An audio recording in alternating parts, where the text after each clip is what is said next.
আমার মুসলমান বন্ধুগণ, গভীর মনোযোগ।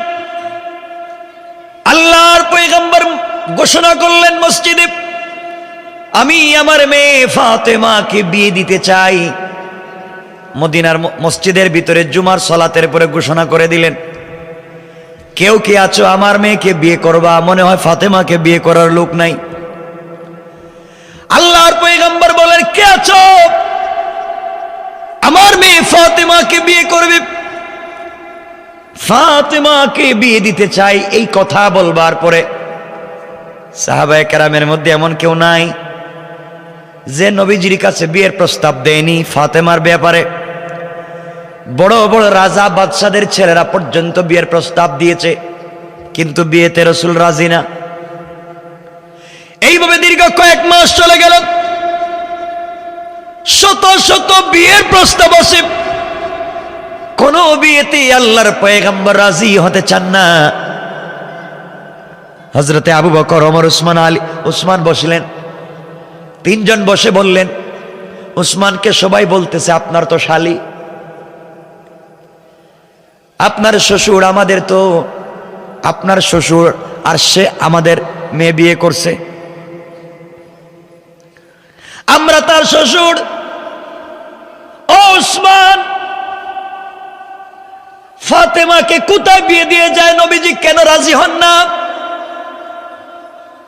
ভালো ভালো টাকাওয়ালার ছেলেদের কাছ থেকে বিয়ের প্রস্তাব এসেছে, নবীজি রাজি হলেন না।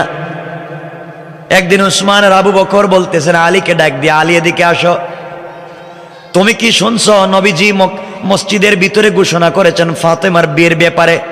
আমি তো শুনছি, কত মানুষ বিয়ের প্রস্তাব দিয়েছে, আল্লাহ রাসূল রাজি না। আমাদের মন বলতেছে তুমি যদি বিয়ের প্রস্তাব দাও তাহলে রাসূল রাজি হয়ে যাবেন। পড়েন সুবহানাল্লাহ। আলী বলছেন, তোমরা কি আমার মায়ের খাওয়াইতে চাও? আমার ঘর নাই, আমার বাড়ি নাই, আমার বাপ নাই, আমি নবীজির বাড়িতে থাকি, তার ঘরে খাই। এরা বাইকটা মানুষ, কাজ কাম কিচ্ছু নাই, বেকার যুবক, আর আমার কাছে ফাতেমারে বিয়ে দিবেন? আমি এই কথা বলতে পারবো না, নবীজির কাছে গিয়ে এই কথা বলতে পারবো না। আবু বকর, ওমর, উসমান ভালো করে আলীরে বুঝাইয়া রসুলের কাছে পাঠাইছে। নবীজি ফজরের নামাজ পড়ে মসজিদে বসে আছেন, ওয়াজ করতেছেন। আলী নবীজিকে সালাম দিয়ে বলছেন, আসসালামু আলাইকা ইয়া আইয়ুহান নবিয়্যু ইয়া রাসূলুল্লাহ, আমি আপনাকে কিছু জিজ্ঞাসা করতে চাই। রাসূল বলছেন, আলী বলো, কি বলতে চাও? এই কথা বলার পরে রসুল উপরের দিকে তাকায়া দেখেন আলী যে বলছিল ইয়া রাসূলুল্লাহ কিছু বলতে চাই, এই কথা বইলার দাঁড়ায়া থাকে নাই, দিছে দৌড়, মসজিদ থেকে দৌড় দিয়ে বাইরে চলে গেছে। নবীজি বলেন, কি রে, আসলো কিছু বলতে, না বইলা আবার চলে গেল। আরো কিছুদিন পরে আলী, ইয়া রাসূলুল্লাহ আমি কিছু বলতে চাই। নবীজি বলছেন, বলো। উপর দিকে তাকায় দেখেন আলী আর নাই, দৌড়। বাহিরে গিয়ে উসমান আর আবু বকর কয়, ভাই তোমাদের কি দুশ্মনী আছে আমার সাথে? তোমরা রসুলের কাছে আমার কি প্রস্তাব নিয়ে পাঠাইছো? যদি ওর মায়ের শুরু করে আমার মসজিদের ভিতরে, আমি খাটো বেটে, টাকা পয়সা নাই, তার ঘরে থাকি, সাইয়্যিদাতু নিসাই আহলিল জান্নাহ, জান্নাতে সকল মহিলাদের নেত্রী, তার বিয়ের প্রস্তাব নিয়ে আমি যাচ্ছি। উসমান বলছে, ভাই তুমি জানো না, কিন্তু আমাদের মন বলতেছে রসুল তোমার জন্য অপেক্ষা করতেছে, যাও না একটু দেখো না। 2 দিন গেছি, আজকে যদি যাই আর নবীজি যদি আমার কিছু জিগায়, আমি কইব আমি কিচ্ছু জানি না, এরা আমারে পাঠাইছে, সব দুষেদের, আমি বিয়ে করতেই রাজি না, আমি বাইচে যাবো, তোমরা একটু বিপদে পড়বা, যাও। আমার বন্ধুগণ, হযরতে আলী ফজরের সালাত পড়ে বসছেন, নবীজি বসছেন। আলী বলছেন, ইয়া রাসূলুল্লাহ আমি আপনাকে একটা প্রশ্ন করতে চাই, বলে নাই, মানে প্রশ্ন পর্যন্ত আসছে। নবীজি দাঁড়াই আলীর হাত ধরছেন, কর যাইতে পারবি না আজকে, সুবহানাল্লাহ বললেন না, আজকে আর যাইতে পারবি না, প্রতিদিন এসে খালি বলতে চাই, দৌড়, আজকে বইলে যাওয়া লাগবে। আলীর যখন নবীজি হাত ধরছে, আস্তে করে আবু বকর মসজিদে বাইরে চলে গেছে, ওমরও চলে গেছে, উসমান বাইরে কয় যার যার বাড়িতে যাও, আলী যদি বিপদে পড়ে তাহলে কিন্তু খবর আছে সবার, এর আগে বাড়িতে যাও। আলী বলতেছেন, ইয়া রাসূলুল্লাহ, আমি কিছু বলতে চাইছিলাম। নবীজি বলছেন, বলো। বলো, কি বলবা? হুজুর, আমি ভুলে গেছি। সুবহানাল্লাহ বললেন না? ভুলে গেছো তুমি না? 3 দিন এসে বলছো হুজুর আপনারা দেখি আমি ভুলে যাই। বলা লাগবে, বলতে মানে ছাড়ুম না তোমারে। আলী তাকায় দেখে পিছন দিকে চাইয়া, যেই 3 জন পরামর্শ দিয়েছে একজনও নাই। কয় তাইলে মাইটটা তো আমার উপরে ফালাই দিল এরা। আলী বলছেন, ইয়া রাসূলুল্লাহ, আমি বলতে চাইছিলাম কিন্তু ভয় পাচ্ছি। নবীজি বললেন, ভয় নাই, কি বলতে চাও? আলী, তুমি আমার চাচাতো ভাই, খুব ভালো করে তোমাকে আমি চিনি, তুমি আমাকে চিনো, কি বলতে চাও বলো। আলী বলছেন, ইয়া রাসূলুল্লাহ, এই যে ফাতেমার বিয়ের কথা। তো বিয়ের কথা কি হয়েছে বলো, কি সমস্যা, কোথায় পাইছো, কোন পাত্র পাইছো? আমি। সুবহানাল্লাহ বলেন না? হুজুর আমার একটু ছাড়েন না, আমি একটু বাইরে থেকে আসি। ওর তুলে দৌড় দিব, দৌড়। নবীজি বলছিল, আলী দাঁড়াও। দীর্ঘ 6 মাস থেকে মানুষ আমার কাছে বিয়ের প্রস্তাব নিয়ে আসছে। কত টাকাওয়ালার ছেলে বিয়ের প্রস্তাব নিয়ে আসছে, আমি তো রাজি না। আল্লাহ ইশারা করে দিয়েছেন, ফাতেমাকে বিয়ে দিলে আলীর কাছেই দিতে হবে। আল্লাহু আকবার বলেন। আল্লাহ। আলী, আমি তোমাকে পছন্দ করে রাখছি, তোমার কাছে বিয়ে দিব। ইয়া রাসূলুল্লাহ, আমি রাজি, তাইলে শুরু করে দিন বিয়ে। সুবহানাল্লাহ বলেন না? নবীজি বলেন, কি হইলো? বলতে দেখি রাজি হয়ে গেল তুমি, আমার মেয়ের অনুমতি লাগবে না? হুজুর ঠিক আছে, অথবা আমার সিনে আপনি একটা অনুমতি নিয়ে এসা আজকে বিয়েটা পড়ায় দেন। নবীজি বলেন, ঠিক আছে, বিয়ে যখন করতে চাও, মোহরের টাকা আছে? মোহর মানে কি? আজকে রাত্রেও তো আপনার ঘরে খাইলাম, আপনার ঘরে আমি থাকি, আপনি 2-4 টাকা আমার পকেট খরচের জন্য দিলে আমি চলি, তো আমি আবার কোত্থেকে পাইব? আমার কাছে কোনো টাকা পয়সা আছে না। আপনি তো আমার অভিভাবক, তো বিয়ের কথা আপনিই বলছেন, আপনিই ব্যবস্থা করে দিবেন। নবীজি বললেন, আলী, বিয়ে তো করবা, ঠিক আছে, আমার মেয়ে তো রাখবা নিয়ে কোথায়, গড় কই? এটা কি আমারে বলতেইব? আপনি আমার অভিভাবক, প্রয়োজন আপনি এই রুমটা ছেড়ে দিবেন আমার জন্য। সুবহানাল্লাহ বলেন না? আপনি আমার জন্য ছেড়ে দিবেন, আমি থাকবো, আমি আপনার মেয়ের জামাই। নবীজি তো সবসময় মুচকি হাসেন, বলেন, আলী, তোমাকে আমি চিনি, ভালো করে চিনি, কারণ আনা মদিনাতুল ইলমি ওয়া আলিয়্যুন বাবুহা। রাসূল বলছেন, আমি হচ্ছে জ্ঞানের রাজ্য, আর এই রাজ্যে প্রবেশের দরওয়াজার নাম হচ্ছে হযরতে আলী। সুবহানাল্লাহ বলেন। নবীজি বলছেন, আলী, ঠিক আছে, সব মানলাম, মোহর লাগবে তো মোহর, টাকা পয়সা আছে কিছু? ইয়া রাসূলুল্লাহ, 1 টাকাও নাই। গতকালকে আপনার কাছে পকেট খরচের টাকা চাইছিলাম, দেন নাই, আমার কাছে কোনো টাকা নাই। নবীজি বলেন, আলী, বিয়ে করবা ঠিক আমার মেয়েকে, কিন্তু মোহর তোমার নগদ লাগবে, নগদ, বাকি কোনো কারবার নাই। নবীজি বললেন, এই কথা? আলী বলছেন, তাইলে হইছে, বুঝছি, আমার আর কপালে বিয়ে নাই। নবীজি বলছেন, তোমার যে রুমে ঘুমাও কি আছে? ও কিচ্ছু নাই, যে কম্বল হিটা আপনি দিছেন, বালিশটাও আপনার। নবীজি বলছেন, আমার জিনিস বাদে তোমার কি আছে এটা কও, আমার জিনিস বাদ। ইয়া রাসূলুল্লাহ, আমার 2টা জিনিস আছে, একটা হইলো তরবারি, আর একটা হইলো ডাল, যুদ্ধ করার ডাল।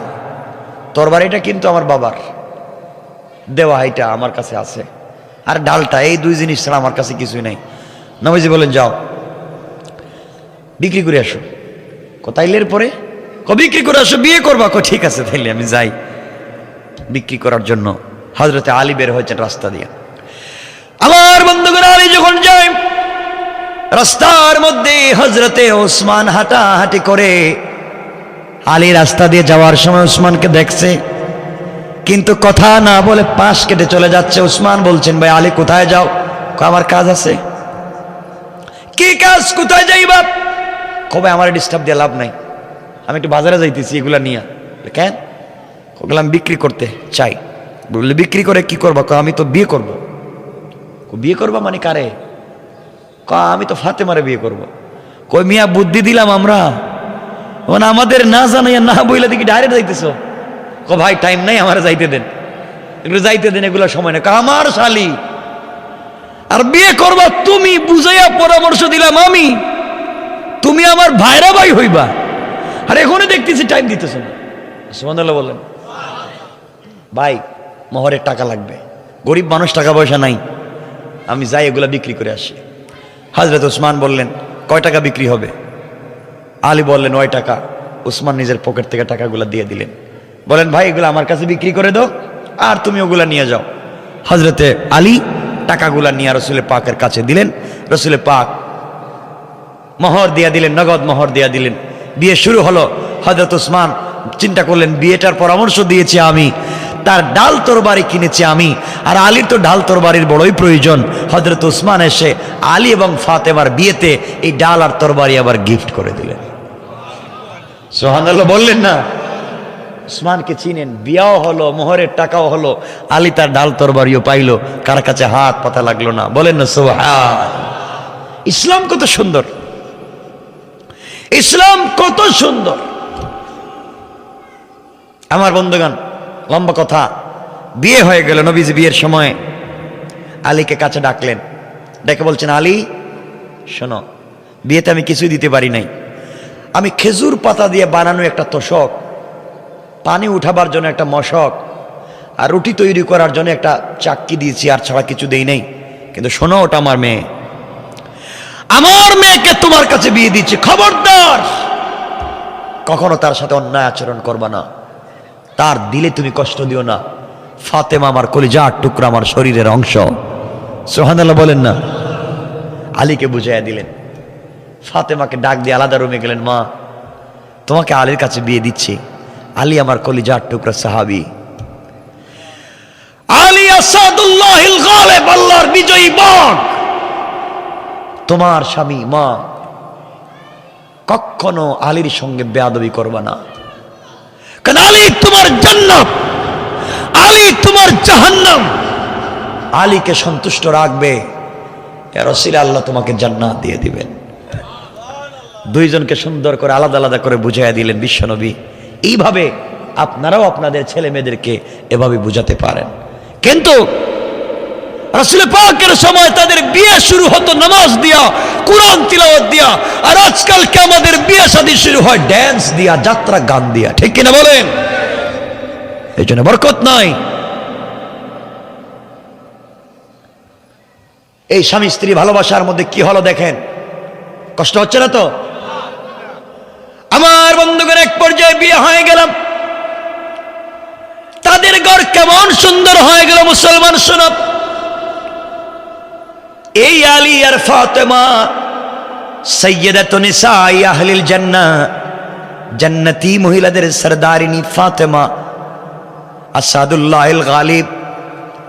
হযরতে আলী তাদের ঘর চলতেছে, 3 বেলা খাবার জুটে না, 2 বেলা খাবার জুটে না, তাদের ঘরে কোনো কষ্ট নেই, অশান্তি নেই। একবার প্রায় 3 দিন হয়ে গেল, ফাতেমার ঘরে কোনো খাবার নাই, আলী কোনো কাজ খুঁজে পাচ্ছেন না। ফজরের সালাতের পরে ফাতেমা বলছেন, স্বামী রে, দীর্ঘ 3 থেকে 4 দিন হয়ে গেল ঘরে খাবার নাই, শরীর কাঁপতেছে, আমি আগের মতো আর দাঁড়াতে পারি না, সালাতের জন্য দাঁড়াতে পারি না।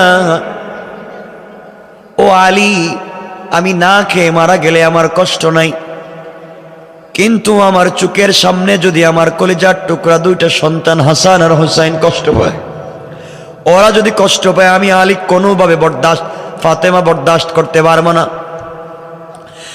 সকালবেলা হযরতে আলী ঘর থেকে বের হয়ে গেলেন। শোনো, কি বুঝাতে চাই বুঝো। পরিবারের ভিতরে যদি বোঝাপড়ার মাধ্যমে শান্তি নিয়ে আসতে পারো, খাবারের জন্য দৌড়তে হবে না। আল্লাহ বলেছেন, গোলাম রে, ঘরটাকে তোমরা যদি জান্নাতের টুকরা বানাতে পারো, আমি আল্লাহ তোদের জন্য অরিজিনাল জান্নাত থেকে খাবারের ব্যবস্থা করে দিতে পারি। কোন সুবহানাল্লাহ। আমার বন্ধুগণ, এক পর্যায়ে হযরতে আলী সকালবেলা ঘর থেকে বের হলেন। রাস্তায় গিয়ে চাদর মুড়া দিয়ে রাস্তা দিয়ে হেঁটে যায়। আল্লাহর পয়গম্বর, আখিরি জামানার নবী জনাবে মুহাম্মদ রাসূলুল্লাহ সাল্লাল্লাহু আলাইহি ওয়াসাল্লাম আসতেছেন। রাস্তায় দেখা হয়ে গেল। আমার নবী ডাক দিয়ে বললেন, আলী, এত সকালবেলা ঘর থেকে বের হয়ে কোথায় যাও বলো তো? আমার কলিজার টুকরা ফাতেমা কেমন আছে, হাসান আর হুসাইন কেমন আছে, আমাকে কি বলা যাবে? আলীকে বিশ্বনবী প্রশ্ন করবার পরে আলী বলছেন, পয়গম্বরে আরবি, 3 দিন হয়ে গিয়েছে আমি ফাতেমার ঘরে খাবার দিতে পারি নাই। ওগো আল্লাহর পয়গম্বর, ফাতেমা দাঁড়াতে পারে না, বিছানা থেকে বসতে পারে না, হাসান আর হুসাইন অজ্ঞান হয়ে পড়ে যায়। জ্ঞান ফিরে ডাক দিয়া বলে, মা, তুমি যদি খাবার দিতে না পারো আমাদেরকে নানা জানের কাছে পাঠাইয়া দাও। নানার কাছে যদি চলে যাইবা আর খাবারও যদি না থাকে, আমরা আমাদের কলিজার টুকরা নানার চেহারার দিকে যদি তাকাইবা, একটাবার যখন নানার চেহারার দিকে তাকাই তখন মনে হয় আমাদের 1000 বৎসরের পেটের ক্ষুধা দূর হয়ে যায়। আগো পয়গম্বরে আরবি, ঘরের ভিতরে খাবার নাই, সকালবেলা বের হয়েছি, কেউ যদি আমাকে কাজে নেয় তাহলে কাজে যাব। আল্লাহর পয়গম্বর চোখের পানি ছেড়ে কাঁদলেন আর বলেন, আহারে আমার মেয়ে ফাতেমা, আজকে তার ঘরে খাবার নাই, মানুষ খাবার নষ্ট করে। আল্লাহর নবী বললেন, আলী রে, এই যে সামনে একটা খেজুর গাছ দেখা যায়, খেজুর গাছের নিচে গিয়ে বলবা আমি রাসূল বলেছি, আল্লাহর নাম নিয়ে বলবা যেন তোমাকে কিছু খেজুর দেয়। হযরতে আলী দৌড়াইয়া খেজুর গাছের নিচে পৌঁছে গেলেন। গিয়ে দেখেন খেজুর গাছে খেজুর থাকবে তো দূরের কথা, একটা পাতাও নাই। গাছ যেন মরে দাঁড়িয়ে আছে এমন একটা খেজুর গাছ। আলীর মনে বিশ্বাস ছিল আল্লাহর পয়গম্বর বিশ্ব নবী পাঠিয়েছেন, বিশ্বাস ছিল আল্লাহর উপরে। খেজুর গাছের নিচে গিয়ে সালাম দিয়ে রাসূল পাকের সালাম পৌঁছে দিয়ে বলেন, খেজুর গাছ, নবীজি বলে দিয়েছেন আল্লাহর হুকুমে আমাকে কিছু খেজুর দেওয়ার জন্য। বলতে দেরি হয়েছে, রিওয়ায়াত হলো এমন সময় এই খেজুর গাছ থেকে তাজা তাজা খেজুর গাছের নিচে পড়তে দেরি হয় না। হযরত আলী কিছু খেজুর নিজে খেলেন, পকেটে নিলেন বা ব্যাগে নিলেন, বাড়িতে পৌঁছে গেলেন, মনে বড় আনন্দ। সংক্ষেপ করে বুঝাতে চাই যে কথা শুনেন। বাড়িতে যাওয়ার পরে হযরতে ফাতেমাকে দিলেন, হাসান হুসাইনকে দিলেন। খাওয়ার পরে কিছু খেজুর জমে গেল, থেকে গেল। এবার আলী বলছেন, ফাতেমা, জীবনে তুমি আমার কাছে কিছুই চাও নাই, জীবনে তুমি আমার কাছে কিছু চাইলে না, আজ যদি তুমি আমার কাছে কিছু চাও আমি তোমাকে দিব, নিয়ে এসে দিয়ে দিব। ফাতেমা বলছেন, স্বামী রে, আমার ঘরের ভিতরে 3 বেলার খাবার নাই, ঘরের ভিতরে দামি কোনো বিছানা নাই, ওয়াইড আলমারি, শোকেস নাই, টাইলস নাই, সিরামিক্স নাই, এসি নাই, এয়ার কন্ডিশন নাই, আমার ঘরে কিচ্ছু নাই। কিন্তু আমার ঘরটা আপনার প্রতি ভালোবাসায় ভরা, আমার আর কিছুই লাগবে না, দুনিয়ার জমিন থেকে না খেয়ে মরে যেতে চাই, কিন্তু কিয়ামতের দিনে আমি যেন আমার স্বামী তোমাকে না হারাইয়া যায়। কেমন ভালোবাসা ছিল পরিবারে। খাবার নাই, দামি কোনো জিনিস নাই, দিন থাকলে কেমন ভালোবাসা তৈরি হয়ে যায়। বন্ধুগণ, আলী বলছেন, ফাতেমা, আমার কাছে কিছু খেজুর আছে, বিক্রি করে তোমার জন্য আজকে কি আনবো বলো? জীবনে একটা কাপড় চাইলা না। ফাতেমা বললেন, স্বামীরে কিছুই চাইব না, কারণ জানি তোমাকে দিয়ে লজ্জা দিতে চাই না। কিন্তু দীর্ঘদিন থেকে আমি তো অসুস্থ, না খেতে খেতে জ্বর হয়ে গিয়েছে। আমার মন চায় তুমি যদি আমার জন্য একটা ডালিম আনতে পারো, আনার আনতে পারো, ডালিম, আমার কলিজাটা ঠান্ডা হয়ে যাবে। জীবনে কিছুই চাইলাম না, একটা ডালিম চাইলাম। হযরতে আলী বলছেন, স্ত্রী তুমি ডালিম চেয়েছো, আমি নিয়ে আসবো। কি বুঝাতে চাই শুনো। হযরতে আলী রাদিয়াল্লাহু তাআলা আনহু বাজারে গিয়ে খেজুরগুলাকে বিক্রি করে দিলেন। একটা ডালিম কিনলেন, একটা আনার কিনলেন, পকেটে নিলেন। মনে বড় আশা, আহারে আমার স্ত্রী ফাতেমা জীবনে কিছুই চায় নাই, কোনদিন আমার কাছে একটা টাকার কোনো জিনিস চাইল না, খেয়ে না খেয়ে করে পড়ে আছে, এরপরেও ভালোবাসার কমতি নাই। আজ আমার কাছে মাত্র একটা ডালিম চেয়েছে। ডালিম নিয়ে বাড়িতে যাই, মন খুলে নিজের হাতে ভেঙ্গে স্ত্রীকে খাওয়াবো। মনের ভিতরে ভালোবাসা, প্রেম নিয়ে ঘরের দিকে আসা শুরু করে দিলেন। এদিকে আসমানের উপরে আল্লাহর ফেরেশতারা বলা বলে শুরু করে দিলেন। আল্লাহর পয়গম্বরের সাহাবীরা আল্লাহর রাস্তায় শুধু দান খয়রাত করে যায়। একজন ফেরেশতা বললেন, থাকলে দেয়, না থাকলে কে কারে দেয়?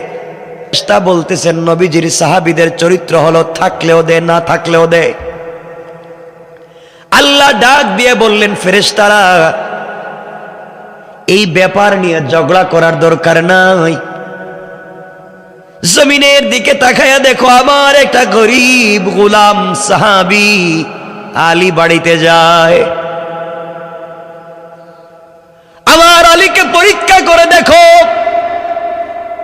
আমার আলীর চরিত্র কেমন, তার পরিবারের চরিত্র কেমন।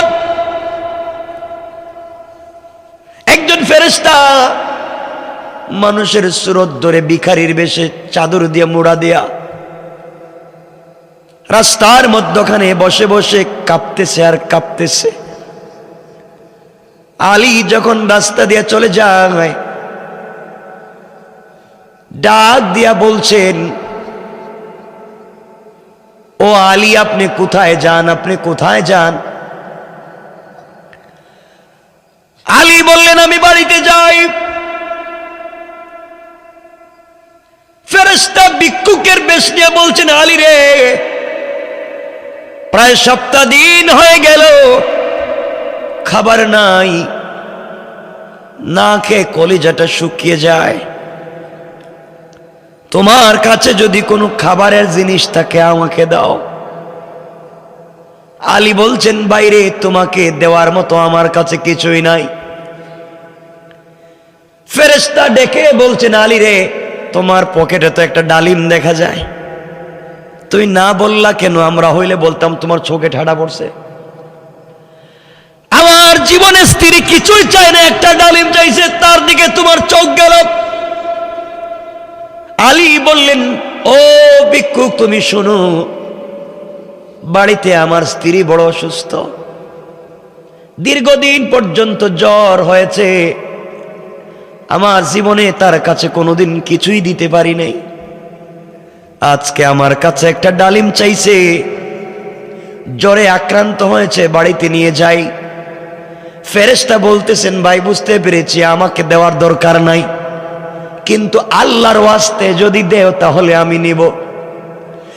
আলী এবার চিন্তা করলেন, তুমি আমার আল্লাহর নাম বলেছ, আমি আমার স্ত্রীকে ভালোবাসি, আমার সন্তানদেরকে ভালোবাসি, আমার নবীকে আমি ভালোবাসি, কিন্তু ভিক্ষুক তুই জানিস না আমি আমার আল্লাহকে কত ভালোবাসি।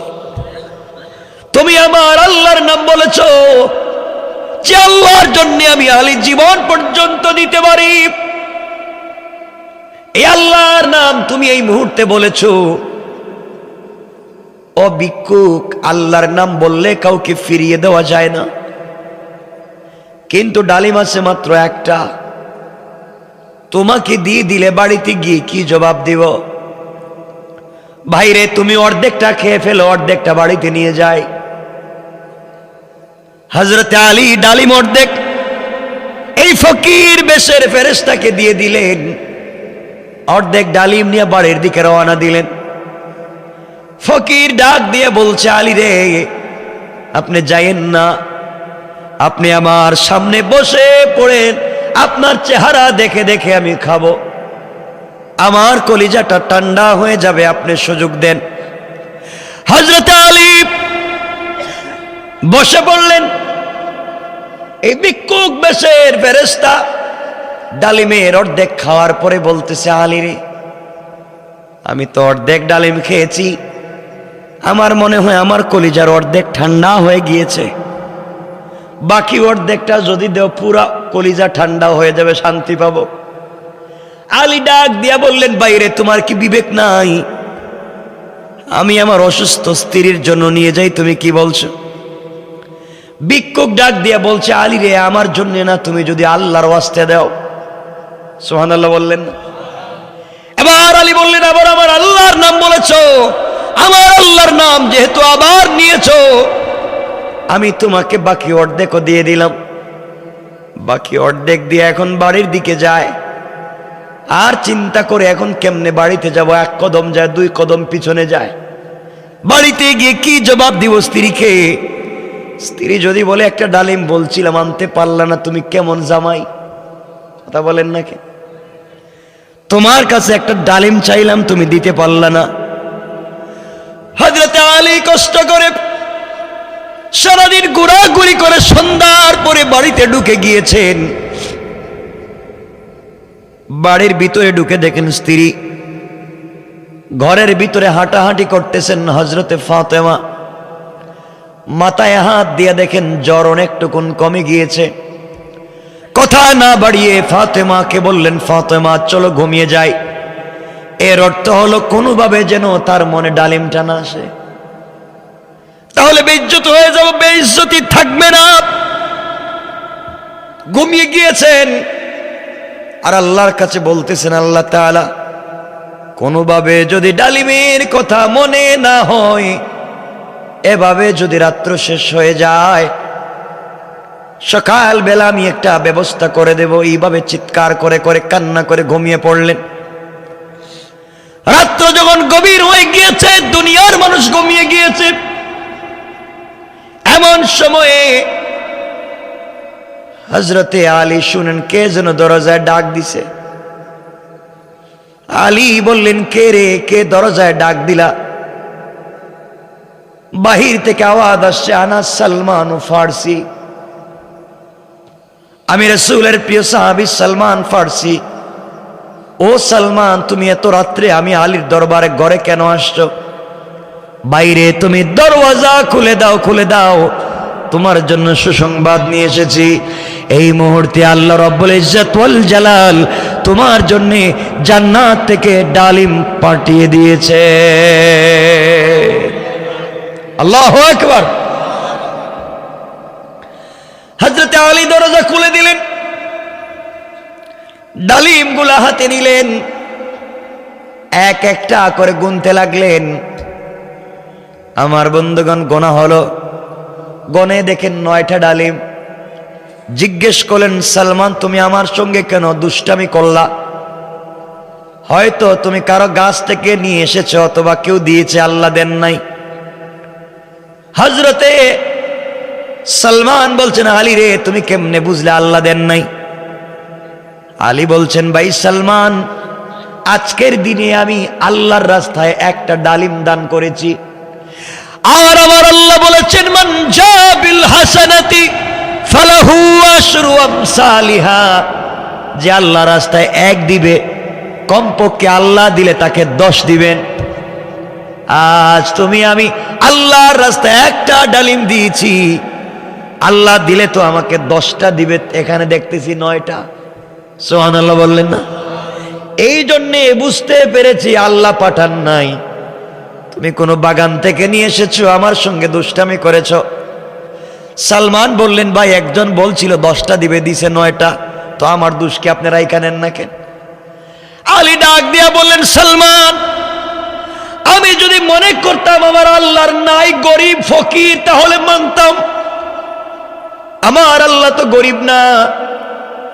যদি মেনে নিতাম আমার আল্লাহ খুব কৃপণ, দেয় না, তাও মেনে নিতাম আল্লাহ তো কৃপণ না, দানশীল। তাহলে 9টা দিবে কেন? 10টা দেওয়ার কথা, আরো বাড়িয়ে দেওয়ার কথা।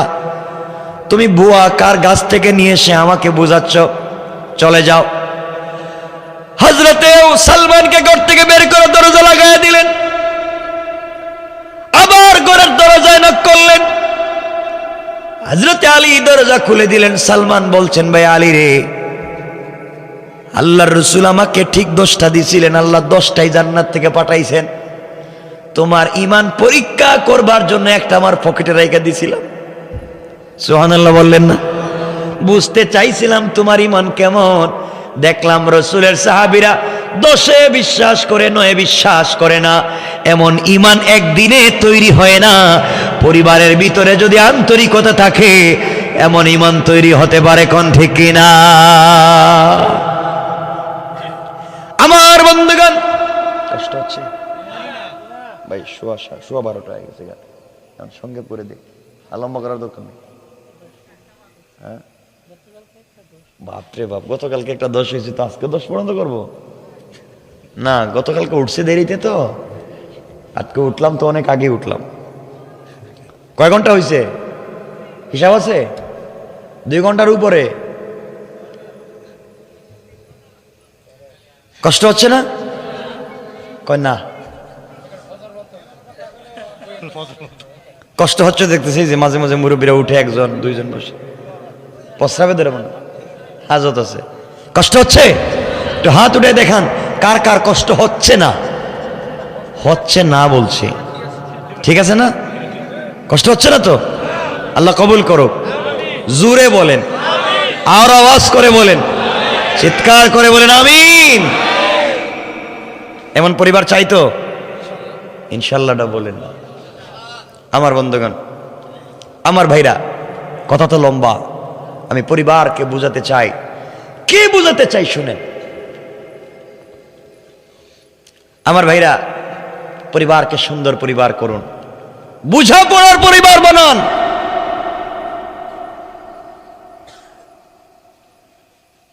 আমার বন্ধুগণ, হযরত আলী কাররামাল্লাহু ওয়াজহা আরেকদিন বের হয়েছে। নবীজি বলছেন, মা, নিজের মেয়েকে ডাক দিয়ে বলছেন, মা শোনো, আমি জানি তোমার আগেও একটা মহিলা জান্নাতে যাবে। সুবহানাল্লাহ বললেন না? ফাতেমা বলছেন, আব্বাজান আপনি কি বলছেন? আমার আগে আমি তোমার মেয়ে, বিশ্বনবীর মেয়ে, হাসান হোসাইনের মা, আলীর স্ত্রী, খাতুনে জান্নাত, জান্নাতি মহিলাদের নেত্রী আমি। গোটা দুনিয়ার মহিলারা আমার কর্মী, আর আমার আগে কেউ জান্নাতে যাবে? নবীজি বলছেন, ফাতেমা অবশ্যই যাবে, তোমার আগে একটা মেয়ে জান্নাতে যাবে। আচ্ছা, এই কথা শুনলে কার না রাগ উঠবে কোন তো? কথা বলেন না কেন? যে আমার এত পাওয়ার, আমার বাপ কেমন, আমার ছেলে কেমন, আমার স্বামী কেমন, আর আমি কেমন, আমার মা কেমন।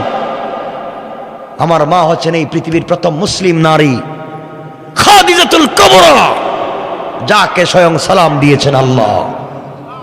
না সুবহানাল্লাহ, এটা আগামী বছর কেমন?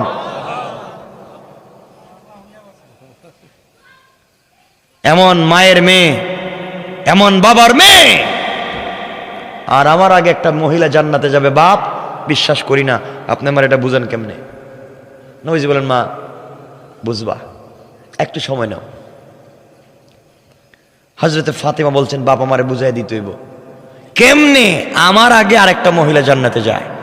এই কথা এজন্য বলতে চাইতেছি, এই মহিলা কি কাজ করে জান্নাতে আগে যেতে পারে, আমাদের মায়েরাও এই কাজ করতে পারে। বলেন না? মানে এতদিন তো আপনাদের বিপক্ষে বলছি, এখন একটু তাদের বিপক্ষে বইলা দিই নাকি? তাহলে আপনারা শান্তি মজা পাই আছে, মানে আমারে আর আর গালি দিবেন না, খুশি হয়ে যাবেন। ঠিক না? ঠিক তো? ঠিক কয় আমার ভাইরা। শোনেন, আমি বলতে চাই, পরিবারকে সুন্দর পরিবার বানান। সব সময় পরিবারে হাসি খুশি থাকেন, আপনার বাচ্চারাও এমন হবে। নিজের ছেলের বউকে নিজের মেয়ে মনে করেন। আজকে এখানে যারা আমার মায়ের আসছেন, অনেক শাশুড়িরা আসছেন, আসছে না বর্ষন্তে, অনেক শাশুড়িরা আসছেন। আজকে তো ঘরের ভিতরে দেখবেন শাশুড়ি আর বউ যুদ্ধ তো আছেই। এটা মানে আমেরিকা আর রাশিয়ার যুদ্ধ মনে করেন। প্রতিদিন 2-4 হুমকি দমকি হয়, ঠিক না? ঠিক কেন? এগুলা চলবে না, এগুলা পরিবারে চলবে? কথা বলেন না কেন? শাশুড়িরা ছেলের বউকে নিজের মেয়ে মনে করেন, নিজের মেয়ের হাজার দোষ যেমন আপনার চোখে পড়লেও দোষ মনে করেন না, নিজের ছেলের বউর হাজার দোষকে আপনি দোষ মনে করবেন না। আর ছেলের বউ যারা আছেন, আপনারা শাশুড়িকে নিজের মা মনে করেন। বলেন ইনশাআল্লাহ, ইনশাআল্লাহ বলেন। নিজে পর্দায় থাকেন। পর্দায় থাকবার অর্থ এটা নয় যে রাত দিন শুধু হাত মোজা পাও মোজায় লাগায়া বৈশা থাকবেন আর বুরকা পরে ঘুরবেন রাস্তায়। বুরকা এটা হিজাব, বুরকা এটা পর্দা নয়। বুরকা তো আজকালকের বুরকা একটা ফ্যাশন, এটা ডিজাইন। কথা বলেন না কেন? পর্দা হলো মাথার চুল থেকে পায়ের পাতা পর্যন্ত এমন একটা পোশাককে ছেড়ে দেওয়া, যেই পোশাক ছেড়ে দিলে শরীরের কোনো অঙ্গ প্রত্যঙ্গ বোঝা যায় না, তার নামই হচ্ছে পর্দা। কথা বুঝাইতে পারছি? এমন পর্দার দরকার। ইনশাল্লাহ বলেন, সবাই বলেন ইনশাল্লাহ। বোরকা একটা দিয়ে দিলেন, আর এটার নাম হয়ে গেল পর্দা। ডিজাইন করে একটা হিজাব দিয়ে দিলেন, এদিকে পাথর লাগাইছে, এদিকে পাথর লাগাইছে, এদিকে লাল লাইট লাগাইছে, এদিকে কালো লাইট লাগাইছে, তো আরো বেশি ছেলেরা দেখবে, ঠিক না বলেন? ডিজাইন করা যাবে না। মায়েরা বোনেরা ব্রু প্লাক করা যাবে না, এগুলো হারাম, হারাম। আলগা চুল মাথায় লাগানো যাবে না, হারাম। মাথার চুল কাটা যাবে না সামন দিক দিয়ে, হারাম। দেখবেন মহিলারা ব্রু প্লাক করেনি, হারাম। মাথার চুলে আলগা চুল লাগায়, মানে এক্সট্রা চুল লাগায়, আছে না এগুলা? এগুলো হারাম, একবারে চূড়ান্ত পর্যায়ের হারাম। এগুলো করা যাবে না। হ্যাঁ, কি কইছে? 7 তালা বোরকা মানে কি? মানে ডিজাইন 7 তালা। এটা দেন কেন কিনে? হ্যাঁ, এটা কিনে দিবেন কেন?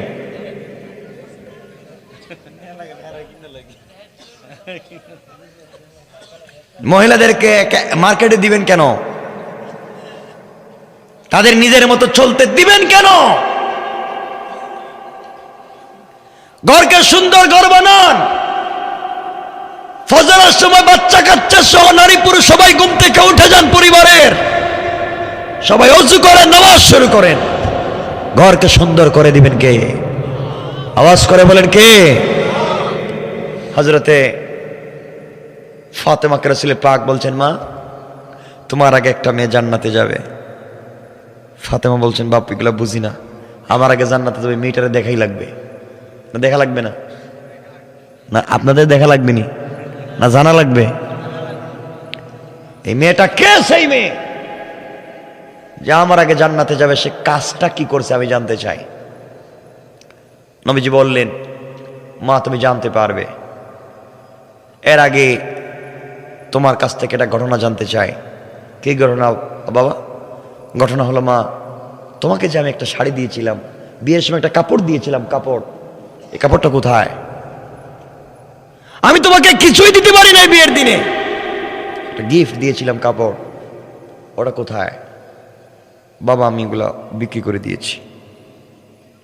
মা বড় কষ্ট পেলাম, তুমি কাপড়টা বিক্রি করে দিয়েছো শুনে। মা তুমি জান্নাতে যেতে চাও সবার আগে, কিন্তু কেন তোমার আগে একটা মেয়ে জান্নাতে যাবে, কেন তুমি পিছনে যাবে, এটা তুমি নিজেই জানো। ফাতেমা বলছেন, আব্বাজান আমি তো জানি না। আমার বন্ধুগণ, তাহলে সেদিকে আমরা যাই। একবার দীর্ঘদিন হয়ে গেল, ফাতেমার ঘরের ভিতরে যখন খাবার নাই, ঘরের ভিতরে রান্নার ব্যবস্থা নাই, হযরতে ফাতেমা দাঁড়াতে পারেন না, বসতে পারেন না। আলীকে ডাক দিয়া বলছেন, স্বামী আমার মনে হয় দুনিয়ার জমিনে আর বাঁচব না, আমি মরে যেতে পারি কষ্ট করে করে, আমার সন্তানগুলাকে কষ্ট দিতে চাই না। আলী, বাবা আমার কাছে একটা কাপড় দিয়েছেন, ওই কাপড়টা তুমি বাজারে বিক্রি করে দিতে পারো, জয় টাকা পাও, ওই টাকা দিয়ে খাবার এনে আমার সন্তানদেরকে দাও। মনোযোগ দিয়ে শুনেন কি বুঝাতে চাই। হযরত আলী কাপড় নিয়ে বাজারে পৌঁছে গেলেন। বাজারে যাওয়ার পরে রাসূল পাকের দেওয়া গিফট হযরতে ফাতেমাকে দেওয়া এই কাপড়টা হযরতে আলী 6 টাকায় বিক্রি করে দিলেন। কয় টাকায়? 6 টাকায় বিক্রি করে দিয়া আলী যখন রাস্তা দিয়ে আসতেছে বাজার থেকে খাবার ক্রয় করবে, এমন সময় আল্লাহ আলীকে পরীক্ষা করবার জন্যে 2 জন ফেরেশতা পাঠাইয়া দিলেন, যাও আমার আলীকে গিয়ে দেখো আমি আল্লাহকে কতটুকুন ভালোবাসে। আলী, যেই আলী আমাকে এতটুকুন ভালোবাসে তোমরা জানো না রে। আল্লাহ আসমানের উপরে আলীর প্রশংসা করলেন। আলী এমন এক বীর পুরুষের নাম, দুনিয়ার জমিনে কোনোভাবে যখন তীর খোলা যাচ্ছিল না, কারণ আমার নবী জানাইয়া দিয়েছেন, সাহাবীরা শোনো, আলী যখন নামাজে দাঁড়িয়ে যাবে তখন তোমরা তীর খুলতে পারবে। আলী যখন সালাতে দাঁড়িয়ে যায় দুনিয়া ভুলে যায়, একমাত্র আমি আল্লাহ ছাড়া আর কারো কথা মনে থাকে না। এই আলী যখন নামাজে দাঁড়িয়ে যায় টান দিয়ে গোশত ছিঁড়ে গেছে, তীর খুলে ফেলছে, আলী কিছুই বলতে পারে নাই, কারণ দুনিয়ার জমিনে আলী যখন নামাজে দাঁড়িয়ে যায় তখন একমাত্র আমি আল্লাহ ছাড়া আর কাউকে চিনে না। ফেরেশতারা বললেন, আল্লাহ তাআলা আলীকে পরীক্ষা করা দরকার। আলী যদি আপনাকে তো ভালোবেসে থাকে, আলীকে আমরা পরীক্ষা করতে চাই। আল্লাহ বলেন, আলী 6 টাকা নিয়ে রাস্তা দিয়ে বাজারে যায়, দেখো গিয়া 2 জন দাঁড়াইয়া রাস্তায় কাঁপতেছে আর কাঁদতেছে, সালাম দিয়ে বলছে, আলী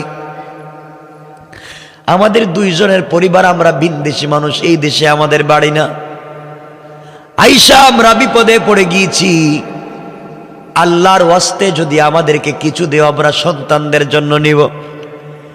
আল্লাহর নাম যখন বলেছেন, পকেটের মধ্যে 6 টাকা আছে, স্ত্রীর কাপড় বিক্রি করা টাকা, বাজারে যাবেন কিছু ক্রয় করবেন এই জন্য রেখেছিলেন। কিন্তু দুর্ভাগ্য হলো তারা যখন আল্লাহর নাম বলেছে আলী সবকিছু ভুলে গিয়েছেন। আলী চিন্তা করেন, আমার সন্তান আমার স্ত্রী না খেয়ে মরে যেতে পারে, কিন্তু আমার সামনে যদি কেউ আমার আল্লাহর নাম বলে তাকে আমি খালি হাতে ফিরিয়ে দিতে পারি না। তিনি বললেন, শোনো রে, আমার আল্লাহর নাম যেহেতু বলেছো, তোমাদেরকে খালি হাতে ফিরিয়ে দেওয়া যায় না। এই কথা বলে 6 টাকা বের করে ওদেরকে দান করে দিলেন, যাও নিয়ে যাও। আমার বন্ধুগণ, আমি জানতে চাই, কাপড় ছিল, কাপড় আসেনি? কথা বলেন না কেন? কাপড়ও নাই, টাকাও নাই, খাবার কিনে নিয়ে যাওয়ার মতো ব্যবস্থা নাই। আলী আল্লাহর কাছে কান্না করে বলছে, আল্লাহ তাআলা এই মুহূর্তে আমি কি করতে পারি আল্লাহ তাআলা? আলী কান্না করে করে সামন দিকে যায়। কিছু দূর যাওয়ার পরে দেখে একটা লাল ঘোড়া নিয়ে একজন লোক দাঁড়িয়ে আছে। আলীকে দেখে ডাক দিয়ে বলছে, আলী রে, তুমি কি ঘোড়াটা ক্রয় করবা? আলী ডাক দিয়ে বলেন, ভাই আমার কাছে 1 টাকাও নাই, আমি ঘোড়া কিনবো কেমনে? বিক্রেতা বলছে, ভাই আলী রে, তুমি যদি কিনো তোমাকে আমি বাকিতে বিক্রি করব, তবে 100 টাকায় তোমার কাছে আমি বিক্রি করব। আমার গুড়া তুমি নিয়ে যেতে পারো, বিক্রি করে আমার টাকা আমাকে দিবা, লাভ তুমি নিয়ে যাও। আলী চিন্তা করলেন, বাকিতে যখন গুড়া দিতে চায় আমি নিয়ে যাই। আলী গুড়া নিয়ে বাজারে পৌঁছে গেলেন। বাজারে যাওয়ার পরে একজন লোক এসে আলীকে বলছে, তোমাকে তো চিনি লাগে, এত সুন্দর গুড়া কত টাকায় বিক্রি করতে চাও? আলী চিন্তা করলেন, আমি আবার কয় টাকা দাম বলবো, জানি না কিছুই। তিনি বললেন, ভাইরে তুমি বলো কয় টাকা দিয়ে কিনে নিবা? লোকটা বলছে, তোমার গুড়াটাকে আমি 160 টাকা দিব। সুবহানাল্লাহ বলেন।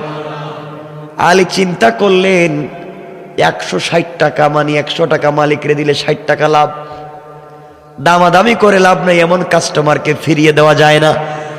তিনি বললেন, ভাই আলী, ভাই কাস্টমার ক্রেতা, আপনি গুঁড়োটা নিয়ে যান, 160 টাকা দেন। সংক্ষেপ করে ঘটনা বুঝাতে চাই, 160 টাকা দিয়ে গুঁড়াটা বিক্রি করে রাস্তায় এসে গুড়ার মালিককে 100 টাকা দিয়ে দিলেন। আছে কত? আল্লাহর রাস্তায় দিনে দান করেছিলেন কত? 6 টাকা। আল্লাহ বলছেন, 1 দিলে 10। আলী তুমি আজকে 6 টাকা আমি আল্লাহর রাস্তায় দান করে যে উদারতা দেখিয়েছ, আমি আল্লাহ সন্ধ্যা হওয়ার আগে আগে 6 10 60 টাকার মালিক বানাইয়া দিলাম। আল্লাহু আকবার বলেন। কেমন রব! আলী এবার বাজারে গিয়েছে, মন বড় খুশি।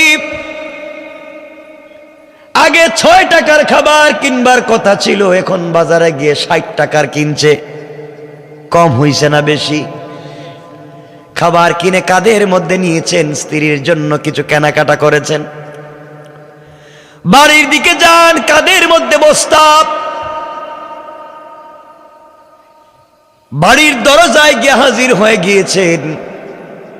হযরতে ফাতেমাকে ডাক দিয়েছেন। ফাতেমা দরজা খুলে বলছেন, স্বামী এই ব্যাপার, কি ব্যাপার, আপনার কাছে এত খাবার কোত্থেকে এলো? বস্তা বস্তা খাবার, দেখা যায় এত টাকা আপনি কোথায় পেলেন? আমার কাপড় তো এত টাকায় বিক্রি হওয়ার কথা না, কাপড়টা তো পুরাতন। হযরতে আলী বললেন, ফাতেমা তোমার কাপড় আমি 6 টাকায় বিক্রি করেছি। ফাতেমা বললেন, স্বামীরে খবরদার ঘরে ঢুকবা না, আমার ঘরে খাবার নিয়ে ঢুকবা না। তোমার কাঁধের মধ্যে যেই খাবার দেখতেছি এগুলা 6 টাকার না, এগুলা অনেক বেশি টাকার। যেই লোকটার পকেটে 1 টাকাও ছিল না, সে এত টাকা কোথায় পেল? ও স্বামী, আমি না খেয়ে মারা যেতে পারি, সন্দেহজনক কোনো হারাম খাবার আমি ফাতেমার ঘরে ঢুকতে দিব না। আগে বলো টাকা পাইছো কোথায়? এত টাকার খাবার আনছো কেন? টাকা কোথায় পেয়েছো? আলী বলছেন, স্ত্রীরে তুমি আমাকে জানো ভালো করে আমি কেমন লোক, আমি অন্যায় করবার মতো লোক না। তুমি আমাকে ঘরে ঢুকতে দাও, তোমার কাছে খুলে বলবো। ফাতেমা বলছেন, না না, এখানে বলেন। দেখবেন আমাদের গ্রাম অঞ্চলে এমন মহিলা আছে, স্বামীকে দরজা দাঁড় করে বলেন, আগে বলেন কি আনছেন, কথা বলতে আসেনি,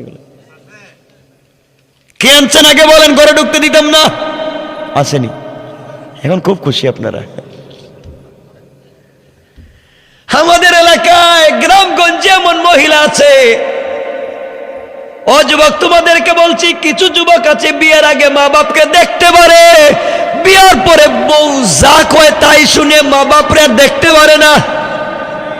কথা বলেন না কেন? এখন খুশি? হ্যাঁ, এখন আওয়াজ বাড়তেছে দেখতেছি, আমি রূপ বুঝতেছি আপনাদের। এমন স্ত্রীও এলাকায় পাওয়া যায়, বিয়ের পরে এলাকার বড় হুজুরের কাছে যায়, গিয়ে বলে, হুজুর আমাকে একটা গরম তাবিজ দেন। কি তাবিজ? ও কেমন গরম তাবিজ? আমার স্বামী যা ইনকাম করে টাকা পয়সা শুধু আমারে দেও, হের মা বাপরে যেন না দেয়, হের ভাই বোনরে যেন না দেয়। কথা কোন লাগে ঠিক কিনা? ওরে বাবা ঠিক কয়। আমার বন্ধুগণ, শুধু আমারে দেও। হুজুর বলতেছেন এমন তাবিজ শুধু আপনারে দিব যেন তার মা বাপরে দেখতে না পারে। আজকাল কেমন তাবিজ দেয়, ঘরের ভিতরে তাবিজ দিয়া মারামারি ঝগড়া লাগাইয়া দেয়। এগুলা আছে আছে এই এলাকায় আছে আছে। হুজুর তাবিজ লিখতেছে 2000 টাকা বেশি দিয়ে এমন তাবিজ দিতেছি, স্বামী বিদেশ থেকে ঢাকা থেকে যা টাকা ইনকাম করবে সব তোমারে দিব। জীবনে তার মা বাপরে দেখতে পারবে না, ভাই বোনরে দেখতে পারবে না। গরম তাবিজ দিতেছি, একটা বালিশের নিচে রাখবা, একটা কম্বলের নিচে, একটা পালঙ্গের নিচে, একটা ভিজাইয়ে পানিতে খাওয়াইবা 13 দিন। ঠিক কিনা কথা কন? আর একটা আগুনের মধ্যে চুলাই দিবা, তো কলিজায় জলের ভিতরে জ্বলবো। ঠিক আছে নি? হ্যাঁ, একটা দিবা দরজার মুখের মধ্যে দিবা। আর আরেকটা তাবিজ, যে তাবিজ লেইকা দিছো এই হুজুরের কপালে ঠাডা পড়বার জন্য। এ কথা বলেন না কেন? এই তাবিজ লিখতে কইছে কেডা তোমারে? পরিবারের ভিতরে তাবিজ দিয়া শয়তানি লাগাইয়া মা বাবার মধ্যে ঝগড়া, স্বামী স্ত্রীতে ঝগড়া, ভাইয়ে ভাইয়ে ঝগড়া, পরিবারে পরিবারে ঝগড়া লাগাইয়া দিতে বলছে কে? কথা বলেন না কেন? এগুলা করেনি কেউ? এগুলা হালাল না হারাম? হারাম। আমার বন্ধুগণ, আল্লাহর পয়গম্বর এবার বলছেন না, ও ফাতেমা তুমি আমার কাছে জানতে চাইলা তোমার আগে কেমনে মেয়েটা জান্নাতে যাবে। যেই মেয়েটা তোমার আগে জান্নাতে চলে যাবে এই মেয়েটা অমুক গ্রামের কাটুরিয়ার স্ত্রী, তার নাম হলো জামিলা।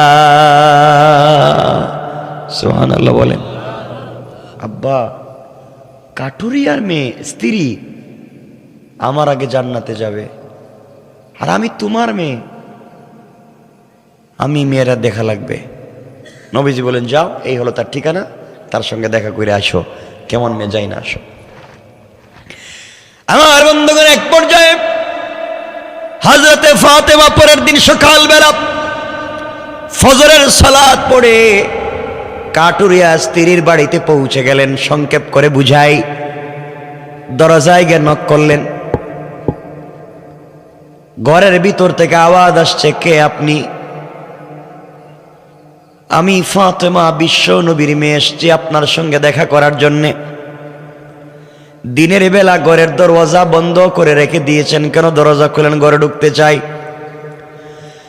ঘরের ভিতর থেকে আমার মায়েরা কান খাড়া করে শুনেন কি বলতে চাই। ঘরের ভিতর থেকে কাটুরিয়ার স্ত্রী জবাব দিচ্ছেন, ফাতেমা বেয়াদবি মাফ করবেন, আপনি কলিজার টুকরা বিশ্ব নবীর মেয়ে আমি জানি, কিন্তু আমার স্বামী তো আমার ঘরে নাই। স্বামী ফজরের নামাজ পড়ে কাট কাটবার জন্য জঙ্গলে পৌঁছে গিয়েছেন, আর আমার স্বামীর অনুমতি ছাড়া পৃথিবীর কোনো মানুষের সঙ্গে আমি দেখা করতে পারি না। ফাতেমা বললেন, কি বলো তুমি? আমি তো মেয়ে মানুষ, আমার সঙ্গে দেখা করলে তোমার পর্দা লঙ্ঘন হবে না, তাও তো আমি বিশ্ব নবীর মেয়ে। কাটুরিয়া স্ত্রী বলছেন, ফাতেমা আমি জানি আপনার সঙ্গে দেখা করলে আমার পর্দা নষ্ট হবে না, বরং বরকত নিতে পারবো, কিন্তু আমার স্বামীর ইজাজত লাগবে, অনুমতি লাগবে। আমি আমার স্বামীর অনুমতি ছাড়া দুনিয়ার কারো সঙ্গে দেখাও করব না, কথাও বলতে চাই না। আমি আমার স্বামীকে এতটুকু ভালোবাসি,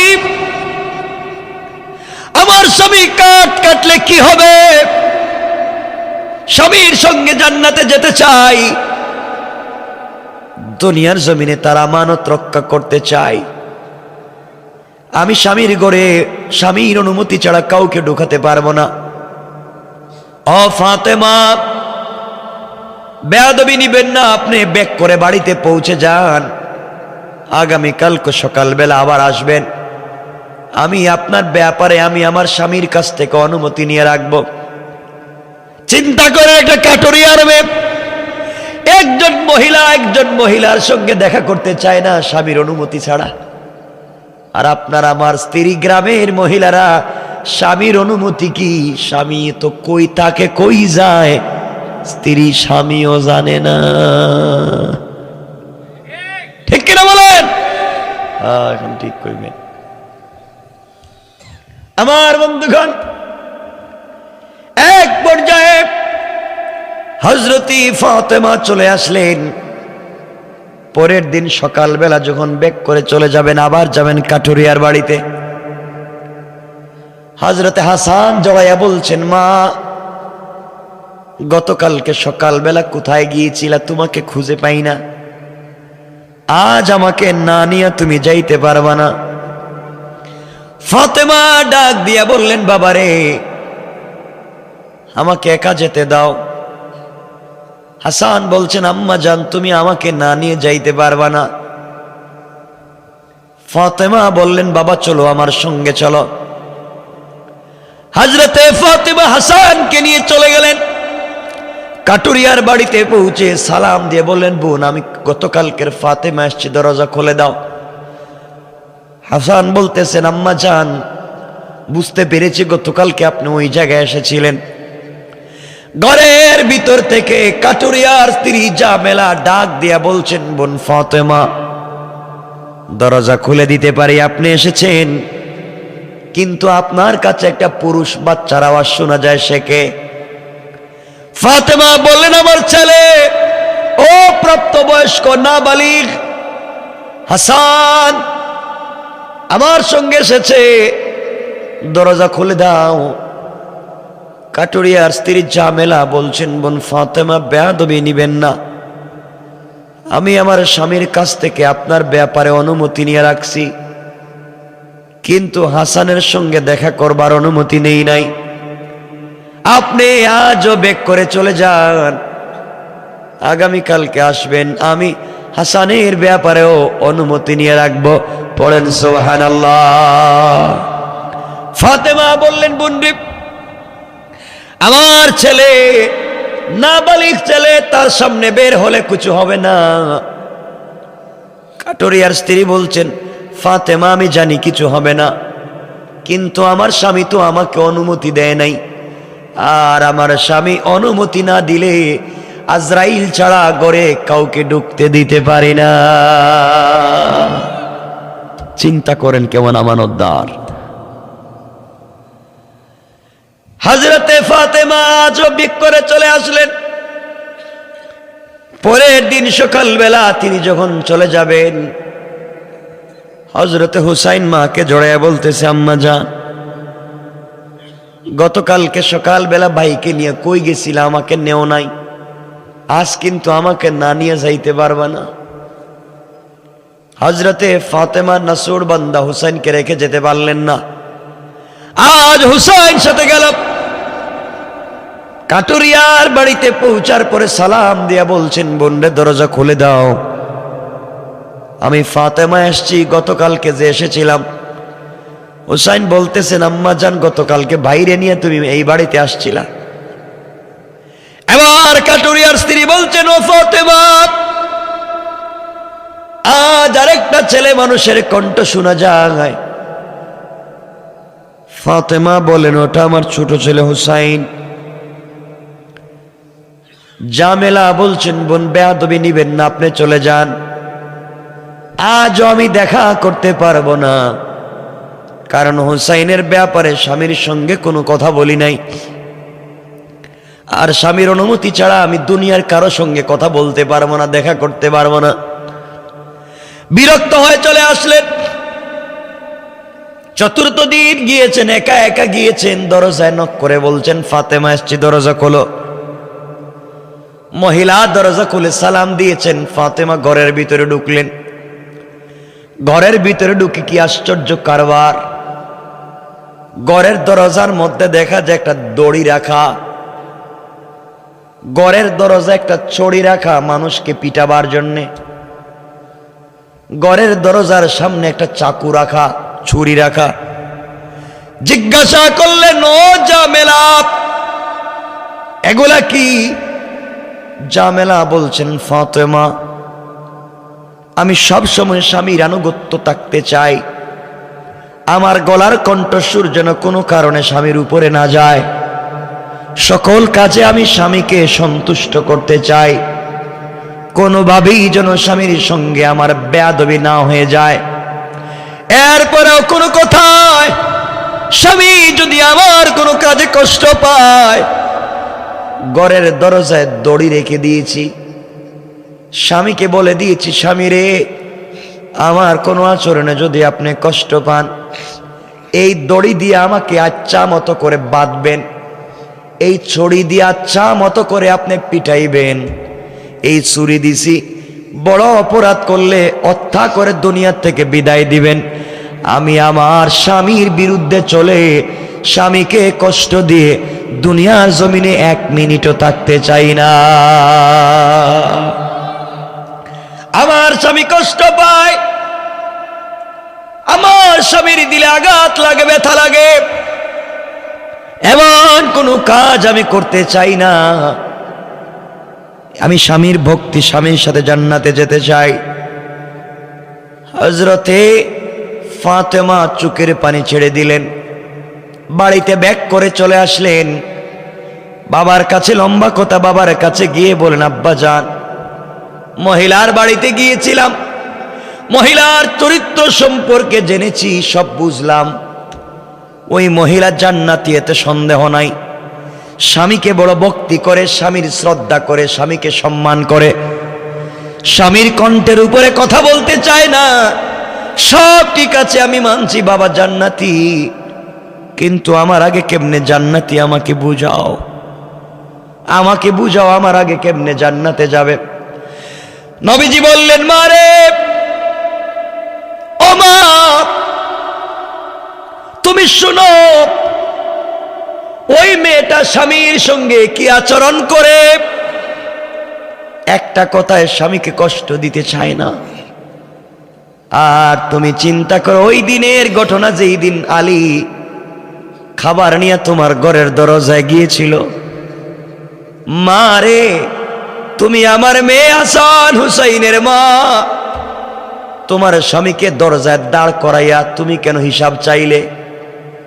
মারে তুমি তো আলী ঘরে গেলেও সুন্দর করে বলতে পারতে, কথা বলেন ঠিক কিনা? সুন্দর করে আলী ঘরে গেলে বুঝাইয়া বলতে পারতে, ঠান্ডা মাথায় বলতে পারতে।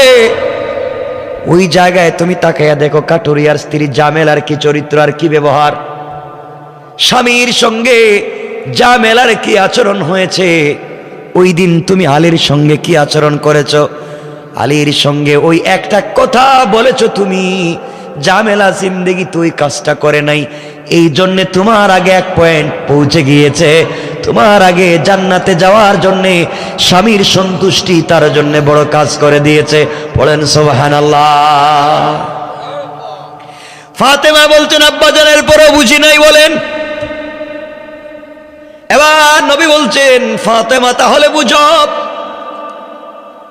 তোমার স্বামী আমার দেওয়া কাপড় 6 টাকায় যার কাছে বিক্রি করেছিল, যিনি 6 টাকা দিয়ে আমার দেওয়া কাপড় কিনেছে, দুনিয়ার সাধারণ ক্রেতা না, ওনার নাম হলো ইসরাফিল। ইসরাফিলকে আল্লাহ আসমান থেকে পাঠাইয়া দিয়েছিলেন, তিনি কাপড়টা ক্রয় করে নিয়ে জান্নাতে রেখে দিয়েছেন। আর তোমার স্বামীর কাছে যিনি লাল গুঁড়া বিক্রি করেছেন, তিনি দুনিয়ার কোনো ক্রেতা নয়, তিনি হচ্ছেন আল্লাহর ফেরেশতা হযরতে জিবরাইল। জান্নাত থেকে লাল গুঁড়া নিয়ে এসেছে, আলীর কাছে বিক্রি করে দিয়েছেন। আলী বাজারে গিয়া যার কাছে গুঁড়াটা বিক্রি করেছে, তিনি আল্লাহর আরেকজন রহমতের ফেরেশতা, তার নাম মিকাইল। তিনি গুঁড়াটা ক্রয় করে জান্নাতে নিয়ে রেখে দিয়েছেন, আর আমার দেওয়া কাপড়টাও জান্নাতে রেখে দেওয়া হয়েছে। মারে তুমি যেই দিন জান্নাতের ভিতরে যাবে, আল্লাহ তোমাকে জান্নাতে যাওয়ার জন্য একটা গুঁড়া দিবেন। এই গুঁড়া হবে ওই লাল গুঁড়া। গুঁড়া চলতে গেলে তুমি থাকবে, গুঁড়ার পিঠে গুঁড়ার লাগাম লাগবে। ওই লাগাম হলো তোমার বিক্রি করা সেই 6 টাকার কাপড়। কোন সুবহানাল্লাহ। এই কাপড় হবে ওই দিন গুঁড়ার লাগাম। ও ওই ঘোড়ার পিঠে থাকবে তুমি সওয়ার, আমি যেমন ঘোড়ার পিঠে থাকবো, আমার ঘোড়ার লাগাম থাকবে বেলালের হাতে, মারে তুমিও থাকবে ঘোড়ার পিঠে, আর ঘোড়ার লাগাম থাকবে কাটুরিয়ার স্ত্রী জাবেলার হাতে। সুবহানাল্লাহ বলেন। বেলাল যেমন আমার আনুগত্য করে আমাকে ভালোবাসে, জিন্দেগি শেষ করে দিল, বিনিময়ে আমার ঘোড়ার লাগাম ধরবার সুযোগ পেয়েছে। কাটুরিয়ার স্ত্রী জামেলা স্বামীর খিদমত করে এমন মর্যাদায় পৌঁছে গিয়েছে, আল্লাহ তাকে তোমার ঘোড়ার লাগাম ধরবার সুযোগ করে দিয়েছে। এই জন্য আমি লম্বা করতে চাই না, মা বোনদেরকে বোঝাতে চাই, রে মা, জান্নাতে যদি যেতে হয় অবশ্যই স্বামীর সন্তুষ্টি লাগবে। স্বামী যদি আপনাকে ডাক দেয় গভীর রাত্রে তার কাছে যাওয়ার জন্যে, আপনার শরীরে যদি অসুস্থতা না থাকে, শরীরে কোনো সমস্যা না থাকে, আর সারা রাত্র যদি স্বামীর গলা জড়াইয়াও আপনি ঘুমাইয়া যান, সারা রাত্রে নফল ইবাদত করলে যেই সওয়াব, আল্লাহ এই সওয়াব আপনার আমলনামায় দান করে দিবে। কোন স্ত্রী যদি স্বামীর চেহারার দিকে তাকায়া মুস্কি হাসে, কোন স্বামী যদি স্ত্রীর চেহারার দিকে তাকায়া মুস্কি হাসে, কপালে চুম্বন দিয়ে ঘর থেকে বের হয়ে যায়, আল্লাহ বলছেন একটা মকবুল হজ করলে যেই সওয়াব, আল্লাহ এই সওয়াব স্বামী স্ত্রীর আমলনামার মধ্যে দিয়ে দিবেন। পড়েন সুবহানাল্লাহ। আল্লাহ বলছেন যে এই করে স্বামী স্ত্রীর মধ্যে ভালোবাসা হবে, একজন আরেকজনকে বুঝবেন। আল্লাহ রাব্বুল ইজ্জত ওয়াল জালাল ওই পরিবারের ভিতরে 71 জন ফেরেশতা পাঠায়া সব সময় 24টা ঘন্টা তাদের জন্য, পরিবারের জন্য রহমতের দোয়া করতে থাকেন। পড়েন সুবহানাল্লাহ। এজন্য আমরা শান্তি চাইতো, পরিবারে শান্তি চাইতো। মায়েদেরকে আরো বলছি শুনেন, আপনি যদি স্বামীকে সন্তুষ্ট করে কবরে যেতে পারেন, স্বামী যদি কিয়ামতের দিনে আল্লাহর কাছে বলে আমি স্ত্রীর উপরে সন্তুষ্ট, আল্লাহ কোনোদিন কোন স্ত্রীর আমলনামা চেক করবেন না, স্বামীর কথার উপরে আল্লাহ তাকে জান্নাতের ফয়সালা করে দিবে। এজন্যই মায়েরাও স্বামীর খিদমত করতে হবে, স্বামীদেরকে সন্তুষ্ট রাখতে হবে, ভালো ব্যবহার করতে হবে ইনশাআল্লাহ। বলেন ইনশাআল্লাহ। 3 ঘন্টার কাছাকাছি আমি কথা এখানে রেখে দিলাম। আমার জন্য দোয়া চাই আপনাদের।